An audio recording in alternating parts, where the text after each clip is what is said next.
যখন আপনাকে কেউ কোনো কিছু পাঠাবে আপনি দেখবেন না, অথচ আপনার গ্যালারিতে সেগুলো অটোমেটিক সেভ হয়ে যাবে। এর কারণে আপনার ফোনের উপরও প্রেশার পড়ে, আর আপনি যখন তখন পুরো চার্জ আছে। ডিলিট করবেন। ডিলিট করতে করতে আপনার দেখবেন একটা অধৈর্য লেগে যায়।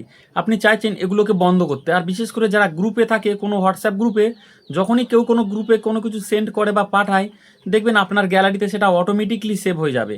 আপনি চাইছেন এগুলোকে বন্ধ করতে, কিভাবে বন্ধ করবেন চলুন দেখে আসা যাক। এর জন্য দেখুন, আপনি আপনার হোয়াটসঅ্যাপটি ওপেন করে নেবেন। ওপেন করে নেওয়ার পরে দেখুন এরকম চলে আসবে। ধরুন আমি এইটা বন্ধ করতে চাইছি। দেখুন যেটা বন্ধ করব, মানে যেখান থেকে সে তার উপর একটি ক্লিক করব। ক্লিক করার পরে দেখুন আবারও একটি ক্লিক করব। ক্লিক করার পরে দেখুন স্ক্রল ডাউন করে নিচে যাব, দেখুন লেখা আছে 3 নম্বরে মিডিয়া ভিজিবিলিটি। দেখুন এর উপরে ক্লিক করব। ক্লিক করার পরে দেখুন এইরকম থাকবে। আপনি কি করবেন, সব থেকে নিচেরটা করে দেবেন, নো করে দেবেন, নো করে ওকে করে দেবেন। তো এরপর থেকে যখনই এই নাম্বার থেকে বা এই গ্রুপ থেকে যখনই কোনো পোস্ট হবে, আপনি যতক্ষণ না সেটি ডাউনলোড করবেন আপনার গ্যালারিতে ততক্ষণ ডাউনলোড হবে না। তো এইভাবে আপনি আপনার আরও যতগুলো আছে আপনি ততগুলো বন্ধ করে দেবেন।